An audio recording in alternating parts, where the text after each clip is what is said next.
Telangana assembly ఇది రెండో assembly. మీరేమో ఉమ్మడి ఆంధ్రప్రదేశ్లో ఉన్నప్పుడు కూడా చాలా సుదీర్ఘ రాజకీయ అనుభవం మీకుంది. ఆ మొత్తం తెలుగు రాష్ట్రాలకు సంబంధించినటువంటి అసెంబ్లీ మొత్తం శాసనసభ కాలాన్ని తీసుకుంటే ఈసారి ఏ విధంగా డిఫరెన్స్గా ఉండబోతుంది? 94లో నేను మొదటిసారి శాసనసభ్యుడిగా ఎన్నుకోబడిన తర్వాత 2018 వరకు ఒకసారి ఆలోచించినట్లయితే తెలంగాణ ప్రభుత్వం వచ్చిన తర్వాత కల్వకుంట్ల చంద్రశేఖరరావు గారు ముఖ్యమంత్రి నాయకత్వంలో శాసనసభ సమావేశాల యొక్క చర్చ అర్థవంతంగా ఫలప్రదంగా జరిగినాయి.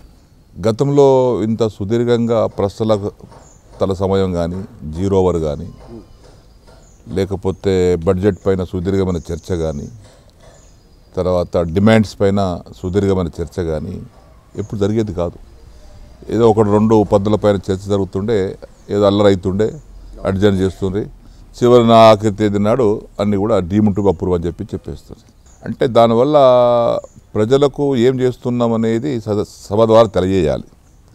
ఇప్పుడు ఎన్ని డిపార్ట్మెంట్ ఉన్నాయి, అన్ని డిపార్ట్మెంట్ల ద్వారా ఒక్కొక్కరికి రాష్ట్రంలో జరిగేటువంటి పని మంత్రులు చెప్తూ ఉంటే ఈరోజు టీవీలు అయినాయి కాబట్టి అందరూ వింటుంటుంటారు.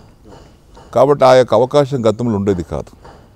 ఈసారి ఒక క్రమశిక్షణగా సుదీర్ఘమైనటువంటి చర్చ జరిగి పద్దులపైన కూడా ఆఖరి పద్దు కూడా చర్చ రాత్రి 1 గంట అయిన సమయమైనా సరే చర్చ జరుపుకొని సరైన సమాధానాలు మంత్రులు ఇచ్చారు. దాని తర్వాత చివరిగా ముఖ్యమంత్రి గారు కూడా బడ్జెట్ చివరి ప్రసంగం కూడా అది ఉంటుంది. ఇదివరకు ఇవన్నీ ఉండేటి కాదు, డిస్టర్బ్ అయ్యేది. క్రమశిక్షణ లోపించి అనవసరమైనటువంటి విమర్శలకు తావిచ్చేవారు, అసలు క్వశ్చన్ ఎవరు కానిచ్చేవారు కాదు. సో ఇప్పుడు మాత్రం మంచిగా క్వశ్చన్ అవర్ ఇక్కడ శాసన సభలు అవుతుంది, శాసన మండలి అవుతుంది, జీరో ఓవర్ అవుతుంది. ఎందుకంటే జీరో ఓవరు అందరికీ క్వశ్చన్ వేసే అవకాశం దొరకదు. కొంతమంది కొత్త శాసనసభ్యులు ఆ జీరో ఓవర్లో చేతులెత్తి వారి కాన్స్టిట్యూన్సీ ఉన్నటువంటి ముఖ్యమైన అంశాల గురించి మాట్లాడడానికి అవకాశం వస్తుంది. కాబట్టి ఈసారి గత 5 సంవత్సరాలుగా శాసనసభ వ్యవహారం గతంతో పోల్చుకుంటే చాలా వ్యత్యాసం ఉంది, చాలా బ్రహ్మాండం జరిగింది.